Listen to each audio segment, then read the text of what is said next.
ورحمة الله وبركاته.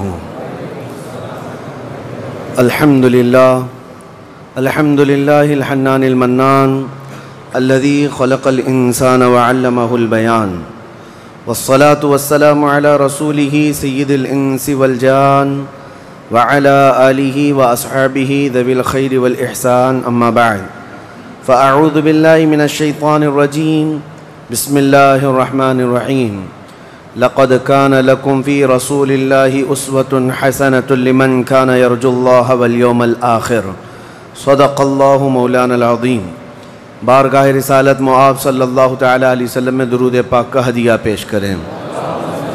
اللہم صلی علی سیدنا و مولانا محمد معدن الجود والکرم وآلہ واصحابہ الکرام وابنہ الکریم وبارک وسلم صلاة دائمة سرمدا ابدا. عزیزان گرامی وقار، سیرت مصطفیٰ صلی اللہ تعالی علیہ وسلم کا سلسلہ مسلسل کئی جمعہ میں آپ کے سامنے میں رکھتا آیا ہوں. چونکہ رمضان المبارکہ سے یہ سلسلہ شروع تھا اور گزشتہ سے پیوستہ ہفتہ حضور اکرم صلی اللہ تعالی علیہ وسلم کی سیرت کا وہ باب آپ کے سامنے رکھا گیا تھا جو 6 ہجری کا تھا. 6 ہجری بہت اہم ہے سیرت میں. ہجرت کا 6واں سال جس میں صلح حدیبیہ ہوئی، اور اس کے بعد نبی کریم صلی اللہ تعالی علیہ وسلم نے دعوت اسلام کا ایک بہت بڑا مشن شروع فرمایا اور بادشاہوں کے پاس خطوط بھیجنے شروع کیے. اس وقت جو جس علاقے کا فرما روا تھا، بادشاہ تھا، اس کے پاس حضور صلی اللہ علیہ وسلم اپنے قاصد صحابہ کو خط دے کر بھیجتے اور انہیں دعوت اسلام پیش کرتے تھے. تو صحابہ کرام حضور کے خطوط لے کر کے کہاں کہاں نہ گئے. روم کا جو عظیم بادشاہ تھا ہرقل، اس کے پاس گئے. کسرا جو ایران کا بادشاہ تھا، خسرو پرویز اس کا نام، اس کے پاس گئے. پچھلے درس میں نے آپ کے سامنے یہ بات رکھی ہے، جس نے حضور صلی اللہ تعالی علیہ وسلم کے خط کو پھاڑ دیا ایران کا بادشاہ تھا، اور حضور کے قاصد کو اس نے تکلیف پہنچائی. اور پھر اس نے جیسے ہی حضور کے خط کو پھاڑا، نبی پاک صلی اللہ علیہ وسلم کو جب یہ خبر ہوئی تو آپ نے صرف اتنا ارشاد فرمایا، مزق کتابی مزق اللہ ملکہ. اس نے میرے خط کو پھاڑا ہے، اللہ اس کی سلطنت کو ٹکڑے کر دے گا. سال نہیں گزرا تھا کہ خسرو پرویز کا جو بیٹا شیروے تھا، خود بیٹا اپنے باپ کو رات کے وقت سوتے وقت پیٹ پھاڑ کر کے قتل کر دیا اور اپنے باپ کے ٹکڑے کر دیا. اور اس کے بعد یہ جو کسرا بادشاہ کی سلطنت ہوا کرتی تھی، پرشین امپائر جس کو کہتے ہیں، بھائیوں میں آپس میں لڑائیاں اتنی ہو گئیں کہ کوئی اس خطے کا مالک، کوئی اس علاقے کا مالک، تو پوری سلطنت ٹکڑے ٹکڑے ہو کر کے تبدیل ہو گئی. صادق الوعد الامین رسول اللہ صلی اللہ علیہ وسلم کا فرمان عالی شان سچ ثابت ہوا. جس نے میرے آقا کے خط کو پھاڑا تھا، اللہ اس کی پوری سلطنت کو ٹکڑوں میں بدل دیا. یہ 6 ہجری کا واقعہ تھا. تقریباً 8 یا 10 بادشاہوں کو حضور صلی اللہ تعالیٰ علیہ وسلم نے خطوط بھیجے. اس میں کئی تو وہ ہیں جنہوں نے حضور کی تعظیم بھی کی، جیسے نجاشی بادشاہ جو حبشہ کا بادشاہ تھا، جس کو آج ایتھوپیا کہا جاتا ہے افریقن کنٹریز میں. نجاشی جو ہے حضور صلی اللہ تعالیٰ علیہ وسلم کا خط پاتے ہی اتنا رویا، آنکھوں سے آنسو آئے، اور فوراً جو صحابی آئے تھے ان کے سامنے ہی کہا، تم گواہ ہو جاؤ، میں اس آخری رسول پر ایمان لاتا ہوں. تو نجاشی اس وقت ایمان بھی لائے، مسلمان بھی ہوئے، صحابی رسول کی دعوت پر ایمان لائے، اور مرتبہ یہ پایا کہ نبی پاک صلی اللہ تعالیٰ علیہ وسلم کی بظاہر زندگی میں کبھی زیارت تو نہیں کی. 9 ہجری کو شاہ حبشہ نجاشی کا انتقال ہو گیا حبشہ میں، لیکن مدینہ طیبہ میں رسول اللہ نے نماز جنازہ پڑھائی. دور دراز سے ہی ایمان لا کر کے اس عظمت تک پہنچ گئے. اور شاہ مقوقس جو مصر کا بادشاہ تھا، اس نے بھی حضور صلی اللہ تعالیٰ علیہ وسلم کی عزت افزائی عزت کی، اور ایک خچر جس کو دلدل کہا جاتا ہے، جو نبی پاک صلی اللہ تعالیٰ علیہ وسلم کی محبوب سواری تھی، شاہ دلدل حضور صلی اللہ تعالیٰ علیہ وسلم کو فرمایا، یعنی کہا جاتا ہے، یاد کیا جاتا ہے اس لقب سے، شاہ دلدل سوار۔ یہ بادشاہ مقوقس کا دیا ہوا ہدیہ تھا، اور حضرت بی بی ماریہ قبطیہ جو مصر کی تھیں، وہ بھی حضور صلی اللہ تعالیٰ علیہ وسلم کے ہدیے میں کنیز بن کر آئیں۔ پھر نبی پاک صلی اللہ علیہ وسلم نے ان سے نکاح بھی فرمایا، اور ان کے پیٹ سے حضور صلی اللہ تعالیٰ علیہ وسلم کے ایک بیٹے حضرت ابراہیم بھی پیدا ہوئے۔ یہ سب چھٹی ہجری کے واقعات تھے جن کو آج میں نے آپ کے سامنے مختصراً ریپیٹ کیا ہے۔ اب چھٹی ہجری کا جو اہم واقعہ ہے، جس کے لیے تاریخ اسلام روشن ہے، توجہ سے، اس لیے کہ اسلامی فتوحات جتنی بھی فتح ہیں ان کا صحرا اس چھٹی ہجری کی ایک جنگ سے ملتا جلتا ہے۔ باقی پہلے کی جو فتوحات ہیں وہ اپنی جگہ پر، لیکن دور دراز تک اسلام کی ہیبت جو قائم ہوئی وہ چھٹی ہجری کا ایک واقعہ ہے۔ اس واقعے کو جنگ خیبر کہا جاتا ہے۔ خیبر یہ چھٹی ہجری میں واقع ہوا، بعض مورخین کے نزدیک 7ویں ہجری میں، کیونکہ یہ محرم کا واقعہ ہے۔ محرم میں یہ جنگ پیش آئی تھی۔ یہ خیبر کیا ہے، جنگ خیبر کیا ہے، اس کے متعلق میں تھوڑی سی باتیں عرض کرتا ہوں۔ اس سے پہلے چھوٹے چھوٹے غزوے بھی ہوئے۔ ایک ذات القرد جنگ، چھوٹی سی جنگ ہے جس کو میں اکثر اپنی تقریروں میں کہا بھی کرتا ہوں۔ عبد الرحمن فزاری قارہ کا رہنے والا ایک شخص 400 لوگوں کو لے کر آیا تھا ذات القرد۔ مدینے سے قریب ایک چراگاہ تھی جہاں رسول اللہ صلی اللہ علیہ وسلم کی اونٹنیاں چرتی تھیں اور کھجوروں کے باغیچے تھے۔ تو اس عبد الرحمن نامی کافر نے حضور کی اونٹنیوں کو قبضہ کر لیا اور کھجوریں بھی چوری کر لیا اور بھاگنے لگا۔ اس وقت مدینے کے ایک صحابی حضرت سلمہ بن اکوا رضی اللہ تعالیٰ عنہ اکیلے تھے۔ انہوں نے 400 لوگوں کو دوڑانا شروع کر دیا۔ وہ اکیلے ہی 400 لوگوں کو دوڑاتے رہے، اتنا دوڑائے کہ وہ سب بھاگتے رہے، کیونکہ مدینہ طیبہ سے اس وقت کوئی اس واقعے کی خبر نہیں پا سکا تھا سوائے حضرت سلمہ بن اکوا کے۔ ان کو رسول اللہ صلی اللہ تعالیٰ علیہ وسلم کا عظیم سپاہی کہا جاتا ہے، سلمہ بن اکوا۔ یہ تیز دوڑتے اتنا تھے کہ عربی گھوڑا بھی ان کی دوڑ کو نہیں پکڑ پاتا تھا۔ اب یہ جب ان 400 لوگوں کو بھگاتے رہے اور اپنی تیروں سے ان کو نشانہ بناتے رہے، حیرت کی بات ہے جب بھی میں واقعہ پڑھتا ہوں حدیثوں میں موجود ہے کہ 400 لوگ ایک آدمی سے ڈر کر بھاگ بھی رہے ہیں اور بھاگتے جا رہے ہیں اور یہ ان کو بھگاتے جا رہے ہیں۔ پہاڑیاں آ گئیں تو عبد الرحمن قارہ کا رہنے والا شخص پلٹ کر کے پوچھتا ہے، اے شخص تو کیوں دوڑا رہا ہے، ہمیں کیوں بھگا رہا ہے، کیا چاہتا ہے؟ حضرت سلمہ بن اکوا نے کہا، جب تک تمہاری جھولی میں مدینے کی ایک کھجور بھی باقی رہے گی میں تمہیں زندہ نہیں چھوڑوں گا، اور جب تک رسول اللہ کی اونٹنیاں تم نے قبضہ کی انہیں آزاد نہیں کرو گے میں تمہارا راستہ آزاد نہیں رکھوں گا۔ اور دوڑاتے رہے۔ کئی لوگ اس میں سے گھوڑے سے گر جاتے تھے، ان کی گردن پر یہ صرف پیر رکھتے وہ وہیں ٹھنڈا ہو جاتا، یہاں تک کہ وہ پہاڑیوں کے اوپر چڑھ گئے۔ عبد الرحمن نے اپنے ساتھیوں سے کہا کہ لوگوں ان کی ساری کھجوریں پھینک دو، جتنی چادریں ہیں بچھا دو اور جتنی اونٹنیاں ہیں انہیں چھوڑ دو، ورنہ یہ ہم میں سے کسی کو بھی زندہ نہیں چھوڑے گا۔ تو اس کی بات پر سارے لوگوں نے اپنی اپنی کھجوریں جو لوٹے تھے مدینے کے باغات سے سب چھوڑ دیا، اونٹنیاں بھی چھوڑ دیں، سب کو جمع کیا حضرت سلمہ بن اکوا نے کھجوروں کو چادر میں، اور تنہا وہ سارا مال اٹھا کر کندھے پر اور حضور کی اونٹنیاں ہانکتے ہوئے مدینے کی طرف لا رہے تھے، اکیلے آ رہے تھے۔ بیچ راستے میں پھر حضرت ابو قتادہ رضی اللہ تعالیٰ عنہ سے ملاقات ہوئی، پوچھا کہاں سے آ رہے ہو؟ تو حضرت سلمہ بن اکوا نے واقعہ کہہ کر کے سنایا، کہا کہ چلو رسول اللہ صلی اللہ علیہ وسلم راستے میں ہی ہیں۔ حضور سے ملاقات ہوئی، حضور نے کہا کہ تم صحیح سلامت آ گئے، ہمیں واقعے کی خبر پہلے سے مل گئی تھی۔ تو وہ ابھی بھی کہنے لگے، یا رسول اللہ میں نے ان کو پانی تک پینے نہیں دیا، اگر آپ حکم فرمائیں تو ان سب کا پیچھا کر کے ان کو یہیں ختم کر دیں گے۔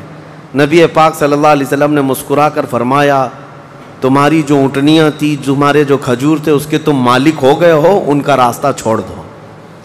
تب یہ واپس آئے حضرت سلمہ بن اکوع. اعلیٰ حضرت امام احمد رضا خان فاضل بریلوی رضی اللہ تعالیٰ عنہ نے اس روایت کو نقل فرمایا اور فرماتے ہیں سلمہ بن اکوع سے پوچھا گیا تمہیں خوف نہیں تھا، ڈر نہیں تھا؟ 400 لوگوں کو اکیلے دوڑاتے چلے گئے، مدینے سے باہر بھی چلے گئے. تو جانتے ہیں کون سی طاقت تھی ان کے پاس، سلمہ بن اکوع کے پاس، جو ان کو خوف سے آزاد کر رکھی تھی. فرماتے ہیں ایک بار رسول اللہ صلی اللہ علیہ وسلم صحابہ سے بیعت لے رہے تھے، ہاتھ میں ہاتھ لے کر بیعت کر رہے تھے. تو سب حضور کے پاس ہاتھ دے رہے تھے، بیعت کر رہے تھے. حضور نے مجھ سے کہا سلمہ بن اکوع آ جاؤ تم بیعت کر لو میرے ہاتھ پر. میں نے عرض کیا یا رسول اللہ پہلے ہی میں بیعت کر چکا ہوں. ایک بار وہ بیعت کر چکے تھے. حضور نے فرمایا دوبارہ کر لو، اس میں کیا حرج ہے؟ حضرت سلمہ بن اکوع کہتے ہیں میں نے دوبارہ حضور کے ہاتھ میں ہاتھ دیا، حضور نے بیعت کیا. تھوڑی دیر گزری تھی کہ صحابہ بیعت کر رہے تھے. حضور نے پھر پکارا سلمہ بن اکوع بیعت کیوں نہیں کر لیتے؟ کہا یا رسول اللہ میں نے 2 بار بیعت کی ہے. حضور نے فرمایا تیسری بار کر لو، کیا حرج ہے؟ وہ حضرت سلمہ بن اکوع کہتے ہیں میں نے اپنا ہاتھ رسول اللہ کے ہاتھ میں تیسری بار دیا اور بیعت کیا. اور اس کے بعد جب نکلا حضرت سلمہ بن اکوع کہتے ہیں مجھے اس ہاتھ پر اتنا بھروسہ تھا کہ دنیا کی ہر طاقت کو دھول چٹا سکتا تھا کہ رسول اللہ کے ہاتھ میں دیا ہوا ہاتھ ہے. ان کے پاس جو بے خوف ہونے کے لیے کوئی دولت تھی نا، بے باک ان صحابہ کو اگر کوئی چیز بناتی تھی تو یہی چیز ہے عشق مصطفیٰ، محبت مصطفیٰ، جس کو بریلی کے امام نے فرمایا ہے خوف نہ رکھ رضا ذرا تو ہے عبد مصطفیٰ، تیرے لیے امان ہے، تیرے لیے امان ہے.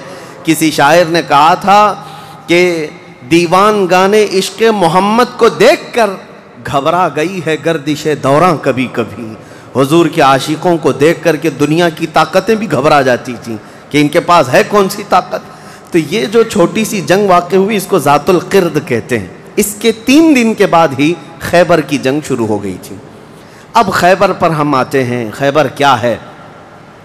تقریباً مدینہ طیبہ سے 320 کلومیٹر دور یا 300 کلومیٹر کے قریب ایک بستی ہے جس کو خیبر کہتے ہیں. خیبر یہودیوں کا گڑھ ہے، یہودیوں کا مرکز. اور اس وقت سے لے کر کے حضور صلی اللہ تعالیٰ علیہ وسلم کی مدینہ طیبہ آمد سے بھی کافی پہلے سے خیبر میں یہودیوں نے ایسا اپنا وہ جمایا ہوا تھا کہ پورے عرب کے سب سے بڑے مالدار یہودی خیبر میں رہتے تھے اور جنگی طاقت بھی سب سے زیادہ ان کے پاس تھی. اور غرور اور گھمنڈ اتنا تھا، پیسوں پر بھی اور جنگ پر بھی، طاقت پر بھی، کہ وہ کسی کو بھی ڈرا دیتے تھے. اور جب سے نبی پاک صلی اللہ علیہ وسلم مدینہ طیبہ آئے ان کی دشمنی اتنی بڑھ گئی تھی کہ آپ کو معلوم ہونا چاہیے کہ جو جنگ خندق ہوئی تھی اس کا واقعہ بھی میں نے تفصیل سے بتا دیا. مدینہ طیبہ جنگ خندق جس وجہ سے ہوئی اس کا سبب یہودی تھے. یہودیوں نے مکہ کے کافروں کو، مشرکوں کو، نجد کے کافروں کو سب کو جمع کیا تھا اور پانی کی طرح پیسہ بہایا تھا. جنگ میں 12,000 لوگوں کو رسول اللہ کے خلاف اکٹھا کیا تھا یہودیوں نے. یہ خیبر کے یہودی تھے. کیونکہ نبی پاک صلی اللہ تعالیٰ علیہ وسلم جب تشریف لائے تھے 2 قبیلے یہودیوں کے مدینے میں آباد تھے، بنو نذیر اور بنو قریظہ. آپ کو میں نے سیرت کے بیان میں یہ بھی بتا دیا تھا. اور یہ دونوں قبیلوں نے حضور صلی اللہ علیہ وسلم کے ساتھ غداری کی تھی، وعدہ خلافی کیا، معاہدہ جو تھا اس کو توڑ دیا. اس کی وجہ سے ان یہودیوں کو جو مدینے میں رہتے تھے جلا وطن کر دیا گیا تھا، نکال کر باہر کر دیا گیا. تو جتنے مدینے سے نکالے ہوئے یہودی تھے وہ سب خیبر میں جا کر جمع ہو گئے تھے. خیبر میں جا کر کے ان لوگوں نے اڈا بنا لیا تھا اور ڈیلی ان کی صرف اور صرف یہی منصوبہ بندی ہوتی تھی کہ محمد صلی اللہ علیہ وسلم اور ان کے ساتھیوں کو کیسے مارا جائے، کیسے قتل کیا جائے. کوئی بھی دور دراز سے اگر چھوٹی سی دشمنی رکھتا تھا رسول اللہ سے تو یہ یہودی خیبر کے پورا کا پورا مال ان کے پاس بھیجتے اور ان کو کھڑا کرتے کہ تم جاؤ، ہم سپورٹ میں ہیں، ہم سپورٹ کریں گے. ساری جنگوں میں مشرکوں کا سپورٹ کرتے تھے. اب میں آپ کو بتاؤں جن کے دلوں میں اتنا زہر بھرا ہوا تھا رسول اللہ صلی اللہ علیہ وسلم کی دشمنی کا، اب ان لوگوں نے دیکھا کہ یہ اب ان کی طاقت بڑھتی جا رہی ہے اور بادشاہوں کو تک ان لوگوں نے اسلام پیش کر دیا. اور اسلام اب مکہ مدینے کا نہیں رہ گیا، اب تو ایران بھی چلا گیا ہے، مصر بھی چلا گیا ہے، حبشہ بھی چلا گیا ہے، یمن بھی چلا گیا ہے. تو تو ان کے پیٹ کا درد اور بڑھ گیا۔ ان لوگوں نے پھر اب فیصلہ کرنا شروع کیا کہ اب سارے لوگوں کو جمع کرتے ہیں۔ ایک قبیلہ تھا بنو غطفان، یہ مشرکوں کا قبیلہ تھا اور وہ جنگی طاقت بہت زیادہ رکھتے تھے۔ اس وقت عرب میں وہ نڈر مانے جاتے تھے۔ یہودیوں نے ان کو بلا کر کے جنگ کا پلان کیا کہ مدینے پر اچانک چڑھائی کریں گے اور تہس نہس کر کے رکھ دیں گے، کسی کو خبر بھی نہ ہو، پورے مدینے کی اینٹ سے اینٹ بجا دیں گے۔ انہوں نے پلان کیا راتوں رات، لیکن مخبر صادق رسول اللہ صلی اللہ تعالیٰ علیہ وسلم کا حال یہ ہے، اور کوئی غیب کیا تم سے نہاں ہو بھلا۔ نبی پاک صلی اللہ تعالیٰ علیہ وسلم کو خبر ہوئی کہ یہودیوں نے میٹنگ کی ہے اور راتوں رات مدینے پر چڑھائی کرنے والے ہیں۔ دوسرے دن حضور پاک صلی اللہ تعالیٰ علیہ وسلم نے صحابہ کو جمع کیا، تو جتنے صحابہ تھے سب جمع ہو گئے، تقریباً 1600 صحابہ تھے۔ کتنے؟ 1600 صحابہ۔ 1600 صحابہ مدینہ طیبہ سے نکل پڑے حضور کے ساتھ کہ ان یہودیوں کو خیبر سے نکلنے سے پہلے ان کا راستہ ہم روکیں گے کہ مدینے پر کوئی بھی چڑھائی نہ کر سکے۔ جب رسول اللہ صلی اللہ علیہ وسلم صحابہ کو لے کر چل پڑے، چال الٹی پڑ گئی۔ یہودیوں نے یہ سوچا تھا کہ مدینے پر اچانک حملہ ہوگا، کسی کو کانوں کان خبر نہیں ہوگی، لیکن ایسا ہوا کہ 8 دن کے بعد اچانک حضور خیبر پہنچ گئے، ان کو کانوں کان خبر بھی نہیں ہوئی۔ نبی پاک صلی اللہ تعالیٰ علیہ وسلم صحابہ کے ساتھ جب پہنچے، صبح ہو رہی تھی، خیبر کی وادیوں میں حضور داخل ہو رہے تھے، تو یہودی اپنے اپنے کھیتوں میں کام کرنے کے لیے جا رہے تھے۔ جیسے ہی مدینے کی فوج کو دیکھا، ہیبت طاری ہو گئی، الٹے قدم اپنے قلعوں میں واپس بھاگتے رہ گئے اور چیخ مارتے رہ گئے کہ محمد بھی آئے ہیں اور مسلمان بھی آئے ہیں۔ حضور صلی اللہ علیہ وسلم نے ان کی چیخ و پکار کو سنا تو ایک جملہ فرمایا۔ حضور صلی اللہ علیہ وسلم فرماتے ہیں، جن کافروں کی وادی میں ہم اتر پڑے ان کی صبح خراب ہو ہی جاتی ہے، اور یہ خیبر اب برباد ہوگا۔ حضور کے الفاظ تھے، جملہ نکلا۔ صحابہ کرام اتنی جوش سے نعرہ لگا رہے تھے کہ یہودیوں کے سارے قلعے صحابہ کی آواز سے گونجنے لگ گئے۔ خیبر میں 8 قلعے تھے، 8 مشہور قلعے۔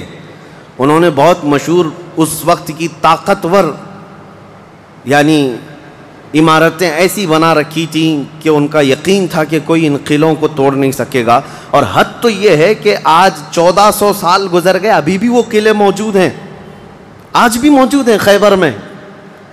وہ قلعوں کے باقیات، کھنڈرات ابھی بھی موجود ہیں۔ اب آپ اندازہ کریں کہ 14 صدیاں گزرنے کے بعد اب بھی وہ قلعے ہیں، تو اس وقت کتنے محفوظ رہے ہوں گے، کتنے مضبوط رہے ہوں گے۔ ان کو بڑا غرور تھا۔ 8 مشہور قلعے تھے، قلعہ ناعم، قلعہ نطات، قلعہ قموس، ان کے نام تھے الگ الگ۔ ہر قلعہ الگ الگ کاموں کے لیے استعمال ہوتا تھا۔ اب نبی پاک صلی اللہ تعالیٰ علیہ وسلم خیبر جب پہنچے، 1600 صحابہ ہیں۔ اب سنیے، ایک قلعہ ناعم تھا جس میں سارا ذخیرہ تھا، کھانا پانی اور سب کچھ وہاں پر تھا، اور اس کی ذمہ داری سلام بن مشکم نام کا ایک یہودی، وہ بہت ہی بغض و عداوت میں بھرا ہوا یہودی تھا، اس کے ذمہ تھی۔ اور قلعہ قموس جو سب سے بڑا قلعہ تھا، اس کی ذمہ داری مرحب نام کے یہودی کے پاس تھی۔ اور مرحب وہ شخص ہے جس کے بارے میں مشہور تھا کہ وہ 1000 لوگوں سے تنہا لڑ سکتا ہے۔ 1000 انسانوں کی طاقت تھی جس کے پاس، اس کا نام مرحب تھا۔ پورے خیبر کے یہودی اس سے ڈرتے تھے۔ اور قلعہ قموس جو سب سے بڑا قلعہ تھا، وہ اس کے انڈر میں ہوا کرتا، سب ان کی تقسیم تھی۔ اب جب نبی کریم صلی اللہ تعالیٰ علیہ وسلم شروعات فرمائی تو قلعہ ناعم جو قریب تھا آبادی سے، اس پر چڑھائی شروع کر دی۔ تو جو صحابہ وہاں گئے تھے قلعہ ناعم، تو صحابہ اکرام کو سخت مصیبت اٹھانی پڑی، کیونکہ اتنی سخت گرمی تھی کہ جس کی وجہ سے حلق میں کانٹے پڑ جاتے تھے پیاس کی شدت سے۔ کئی صحابہ اس میں شہید ہوئے۔ آخرکار قلعہ ناعم فتح ہو گیا۔ ایک قلعہ فتح ہوا، دوسرا فتح ہوا، تیسرا فتح ہوا، قلعے اس طرح سے فتح ہونے لگ گئے۔ یہودیوں کی تعداد میں آپ کو بتاؤں، یہ 1600 صحابہ تھے، اور یہودی اس وقت خود اور قبیلہ بنو غطفان جو مشرکوں کا قبیلہ تھا ان کو بھی جنگ کے لیے اپنے قلعے میں بلا لیا تھا. کل تعداد سب کی ملا کر 8,000 ہو چکی تھی. 8,000 لوگ 1,600 لوگوں سے ڈرے ہوئے سہمے ہوئے قلعوں میں بندے ہیں, کوئی باہر نکلنے کو تیار نہیں. اب اس کے بعد یہ خیبر کا معاملہ بڑھتا گیا. اس میں ہوا یہ کہ آخری جو قلعہ تھا قلعہ قموس, یہ سب کے بس کی بات نہیں تھی. بہت مضبوط قلعہ, اور جو آدمی اس کا سپہ سالار ہے, شہ سوار ہے, وہ مرحب ہے. پورا عرب جانتا تھا اس کی طاقت کو. پہلے دن نبی کریم صلی اللہ تعالیٰ علیہ وسلم نے صحابہ کی ایک جماعت حضرت ابوبکر صدیق رضی اللہ تعالیٰ عنہ کی سپہ سالاری میں بھیجی. حضرت ابوبکر صدیق آئے, بہت ہی جاں بازی اور بہادری کے ساتھ لڑائی کی, لیکن وہ اتنا سخت تھا کہ یہودیوں کی طرف سے بہت سخت طریقے سے ڈیفنس ہوتا تھا. صحابہ پیچھے ہٹ گئے, کچھ شہید ہوئے, کچھ زخمی ہوئے, واپس آئے. پھر دوسرے دن سیدنا عمر ابن خطاب رضی اللہ تعالیٰ عنہ کے حوالے حضور صلی اللہ علیہ وسلم نے فرمایا. حضرت عمر فاروق رضی اللہ تعالیٰ عنہ گئے, صحابہ کی ایک جماعت تھی, لیکن آج کا دن اور زیادہ سخت ہو گیا. سارے یہودیوں نے اپنی طاقت جھونک دی قلعہ قموس کو بچانے کے لیے. حضرت عمر فاروق رضی اللہ تعالیٰ عنہ صحابہ کی جماعت کو لے کر شام میں واپس آ گئے. اب یہ محاصرہ بڑھ گیا, 20 دن چلا کنٹینیو محاصرہ ان قلعوں کا, لیکن فتح ہونے کا نام نہیں تھا. جلال پیغمبری کو دیکھیں ہیں, صحابہ 20 دن سے تپتی ہوئی گرمی میں مدینے سے 300 کلومیٹر باہر ہیں. عرض کیا یا رسول اللہ صلی اللہ علیہ وسلم, ہماری منزل ابھی کہاں ہے, کب تک ہے؟ رات کا وقت تھا, نبی کریم صلی اللہ تعالیٰ علیہ وسلم جلال میں تھے. ارشاد فرمایا لَأُعْطِيَنَّ غَدًا رَایَةً رَجُلًا يُحِبُّهُ اللَّهُ وَرَسُولُهُ. حضور اکرم صلی اللہ تعالیٰ علیہ وسلم فرماتے ہیں, کل کے دن میں اپنا جھنڈا ایک ایسے آدمی کو دوں گا جس سے اللہ اور اس کے رسول محبت کرتے ہیں, اور اللہ اور اس کے رسول جس سے محبت کرتے ہیں وہ خود بھی اللہ اور اس کے رسول سے محبت کرتا ہے. اور پھر میرے آقا نے فرمایا خیبر کی فتح اسی کے ہاتھ میں رکھی ہوئی. صحابہ کہتے ہیں پوری رات بے چینی اور کروٹ لیتے ہوئے ہم نے گزاری. نبی پاک نے بشارت دی ہے تو اب تو ہونا ہی ہے. حضور نے فرما دیا ہے کہ میں کل اپنا جھنڈا اس آدمی کے ہاتھ میں دوں گا جس کو اللہ اور اس کے رسول محبت کرتے ہیں. صحابہ کہتے ہیں, حضرت عمر فاروق رضی اللہ تعالیٰ عنہ فرماتے ہیں میری آنکھ تک نہ لگی پوری رات, اور اس تمنا میں کہ صبح ہوگی تو حضور صلی اللہ علیہ وسلم وہ جھنڈا مجھے دے دیں. کہ اس میں 3 بشارتیں تھیں. ایک بشارت یہ تھی کہ وہ شخص جس کو میں جھنڈا دوں گا وہ اللہ اور رسول سے بہت محبت کرتا ہے. دوسری بشارت یہ تھی کہ اللہ خود اس سے محبت کرتا ہے. تیسری بشارت یہ تھی کہ اسی کے ہاتھ میں خیبر کی فتح رکھی ہے. حضرت عمر کہتے ہیں پوری رات پلک بھی جھپکا نہیں, اسی آس میں اسی امید میں پوری رات گزاری. پورے صحابہ کا یہی حال تھا. صبح جب ہوئی دوڑے دوڑے نبی کریم صلی اللہ تعالیٰ علیہ وسلم کی جلوں میں حاضر ہوئے. اللہ کے حبیب صلی اللہ علیہ وسلم کے ہاتھ میں پرچم تھا, جھنڈا تھا, اب جنگ کے لیے روانہ کرنا تھا. نبی کریم صلی اللہ علیہ وسلم کے سامنے صحابہ کی فوج ہے. سارے صحابہ گردنیں اونچی کر کر کے دیکھ رہے ہیں, لیکن نبی پاک صلی اللہ تعالیٰ علیہ وسلم نے اس بھرے مجمع میں اعلان فرمایا علی کہاں ہے, علی کہاں ہے. اس مجمع میں حضرت علی نہیں ہیں.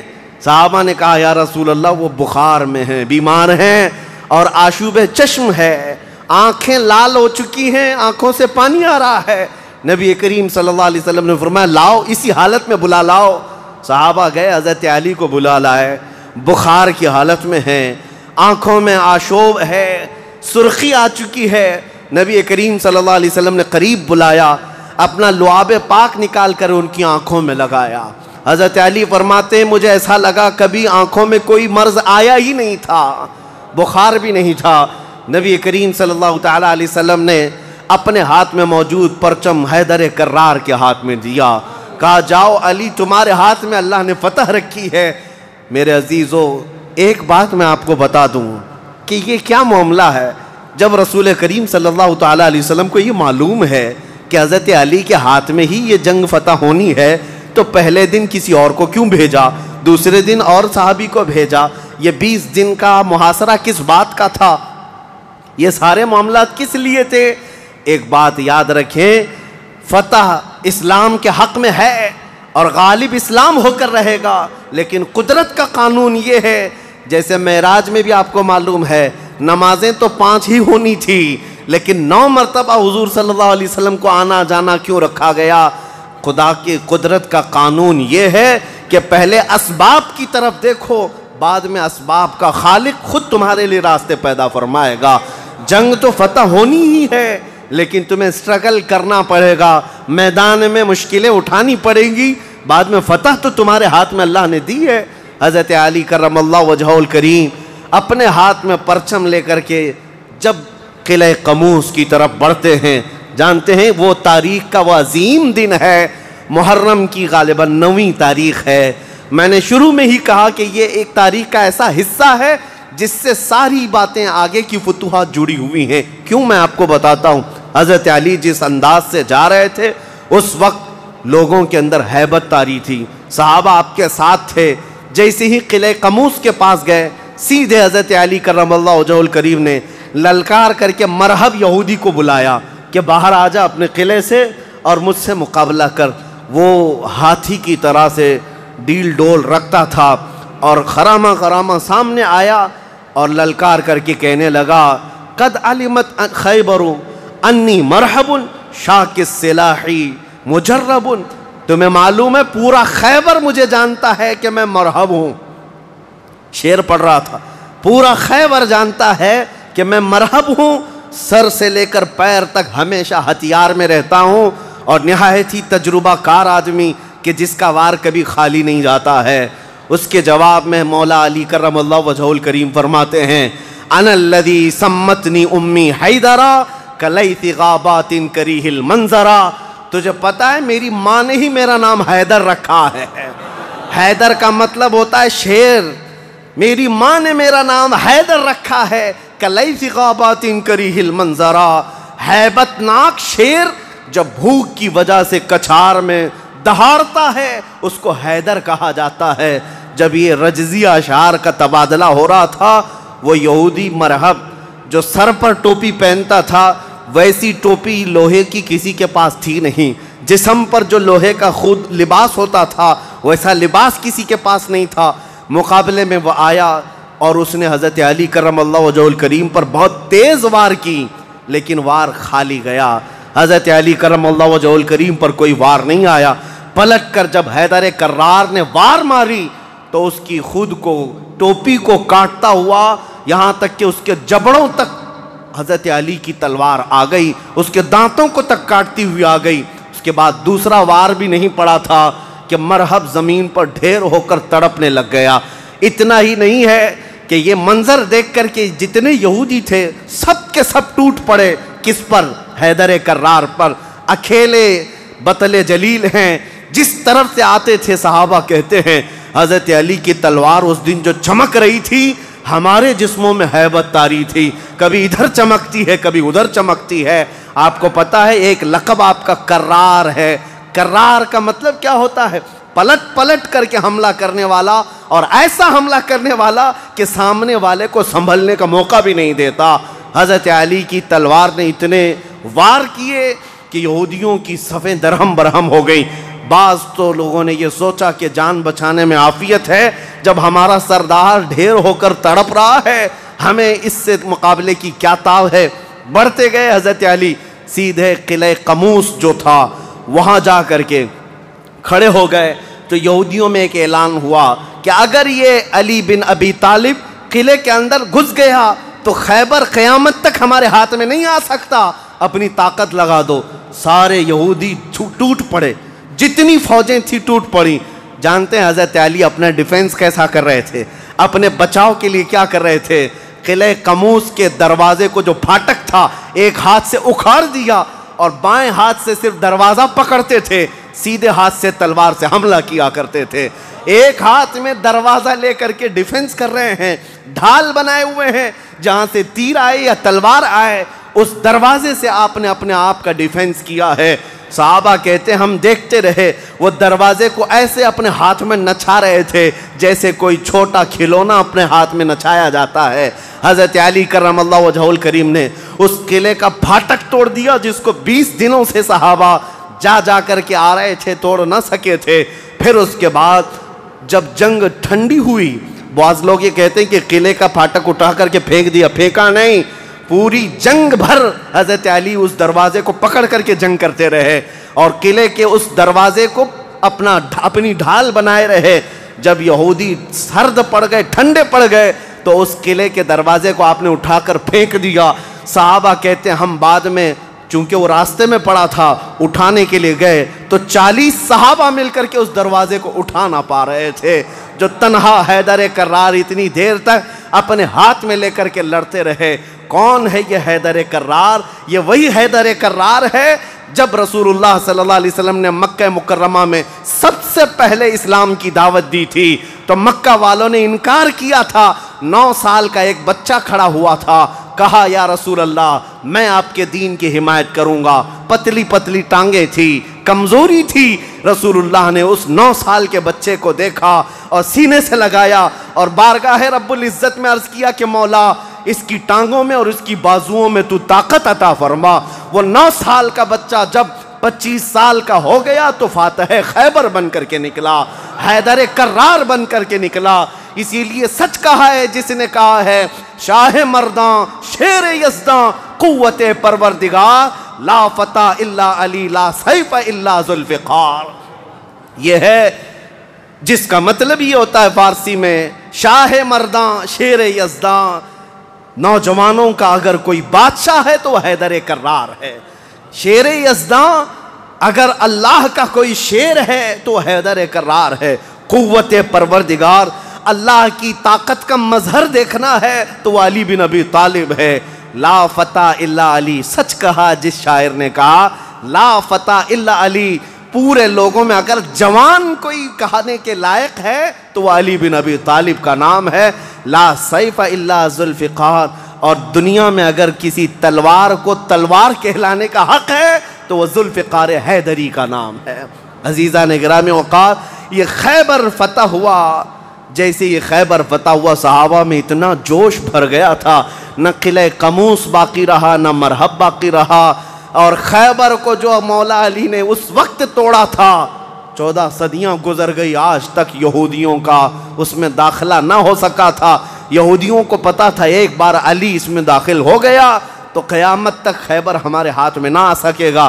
آپ کو پتا ہے 2018 کی بات میں بتاؤں، 2018 میں انگلینڈ میں لندن کی سڑکوں پر پوسٹر اور بینر ہورڈنگ کارڈ لیے ہوئے یہودی احتجاج کر رہے تھے، پروٹیسٹ کر رہے تھے کہ خیبر ہمارا تھا، ہم کو نکالا گیا تھا اور تمہاری ہماری لاسٹ جنگ خیبر تھی، اس کے بعد نہیں ہوئی۔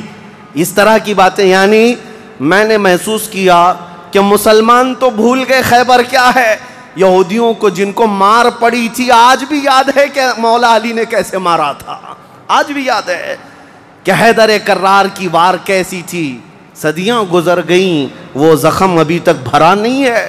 اسی لیے میرے عزیزو، آپ کو دیکھنا چاہیے کہ گریٹر اسرائیل کا نقشہ جو انہوں نے بنایا ہے، اسرائیل جو آج فلسطین کے حصے میں زبردستی قبضہ کیا ہوا ایک چھوٹا سا ملک، ناجائز قبضہ، انہوں نے جو اپنے خوابوں کا ایک نقشہ بنایا ہے کہ اسرائیل کہاں تک ہوگا، انٹرنیٹ پر دیکھیں گے تو آپ محسوس کریں گے انہوں نے گریٹر اسرائیل کا نقشہ جو بنایا اس میں خیبر بھی شامل کیا ہے کہ خیبر تک، مدینے کی وادیوں تک ان کو اسرائیل بنانا ہے۔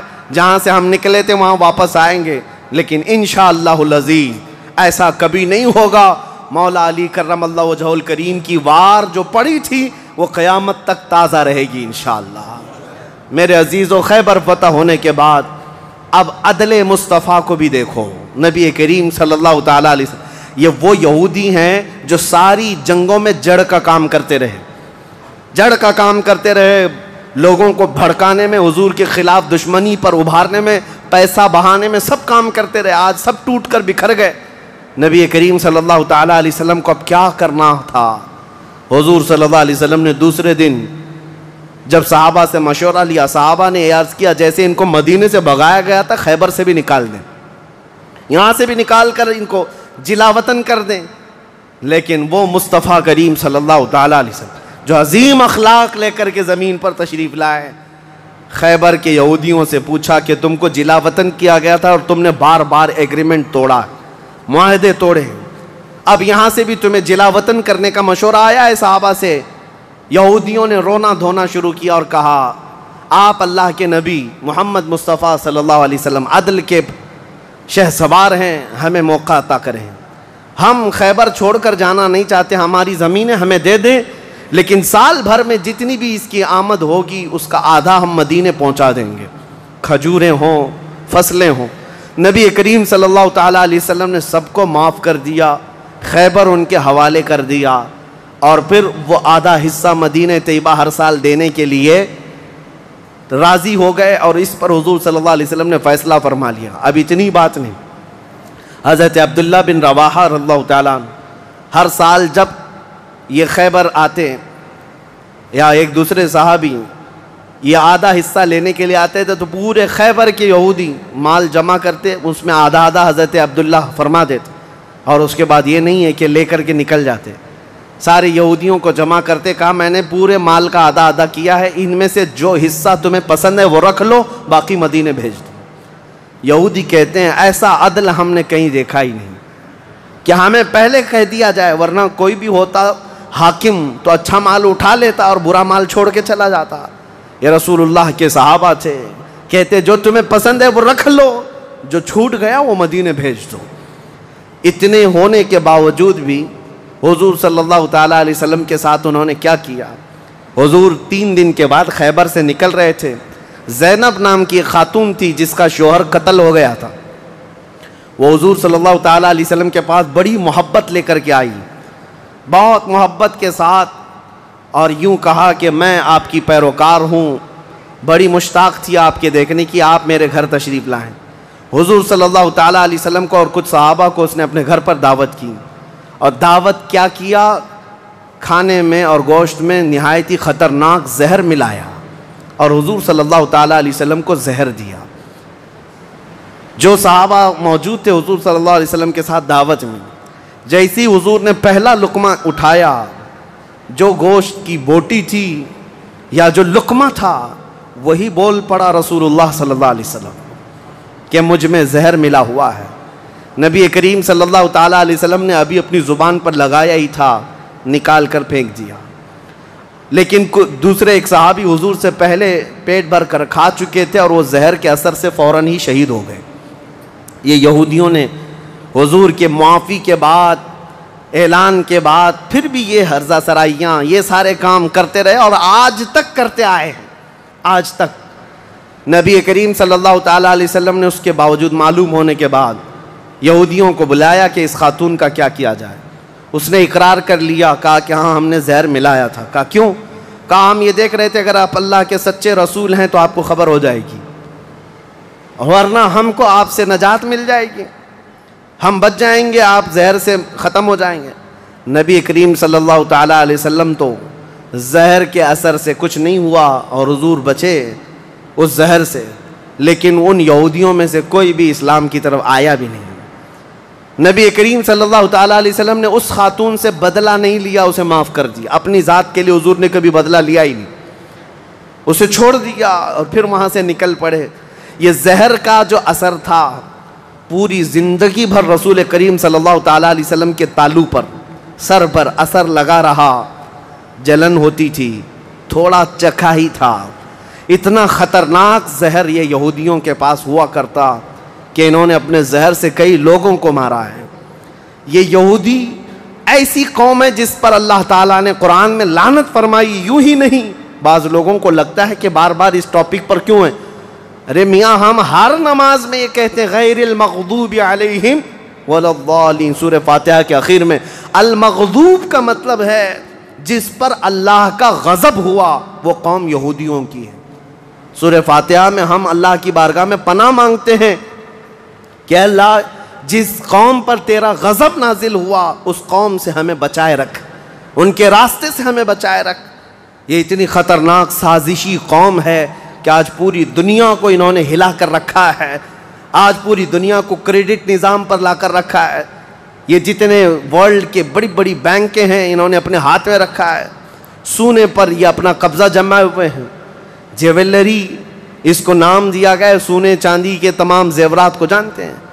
اس کے ایک محقق نے کہا تھا جیوز، یہودی جیو کہلاتے ہیں، اور جیو سے انہوں نے جیولری کر دیا ہے کہ سونے چاندی کا حق صرف اور صرف جیوز کے پاس ہے، یعنی یہودیوں کے پاس، دوسرے کوئی اس کا حق نہیں رکھتے۔ اور یہ مال سونا چاندی ہی ہے جو پوری دنیا کی کرنسی کو اوپر نیچے کرتا ہے۔ یہ سارا نظام انہوں نے بنا رکھا ہے، دنیا کو قرضے دے دے کر کے ورلڈ بینک سے اپنا مقروض بنائے رکھا ہے، دنیا کو جنگوں کے ہتھیار خوب بیچتے ہیں، یہ سارے ہتھیار بناتے ہیں اور پورا بیچتے ہیں، اس کا کاروبار بھی کرتے ہیں۔ دنیا کی بڑی بڑی دوائیوں کی کمپنیاں بلکہ بایو ویپن کے طور پر استعمال کرتے ہیں، ڈرگ مافیا ہے، سب یہودیوں کے کنٹرول میں آج۔ اسی لیے میں آپ سے کہتا ہوں یہ اتنی شریر قوم ہے کہ اس سے ہمیشہ پناہ مانگتے رہو اللہ کی بارگاہ میں۔ اور اخیر میں آپ کو بتا دوں، جب قیامت کے قریب حضرت عیسیٰ علیہ السلام آئیں گے اور وہ اس وقت دجال کو قتل کر رہے ہوں گے، اور دجال کی فوج میں 60,000 یہودی ہوں گے، 60,000 یہودی اس کے ساتھ جنگ لڑ رہے ہوں گے ایمان والوں کے ساتھ اس کی حمایت میں، اور حضرت عیسیٰ علیہ السلام کے ہاتھ سے قتل ہوں گے۔ تو حدیث پاک میں ہے کہ جہاں حضرت عیسیٰ علیہ السلام جائیں گے یا مسلمان جو عیسیٰ علیہ السلام کے ساتھ ہوں گے، ان مسلمانوں کو جو پتھر ہیں جگہ جگہ کے، وہ پتھر پکار کر کہیں گے یا مسلم ورائی یہودین اقتلہ، اے مسلمان میرے پیچھے ایک یہودی چھپا ہوا ہے، آجا اسے قتل کر دے۔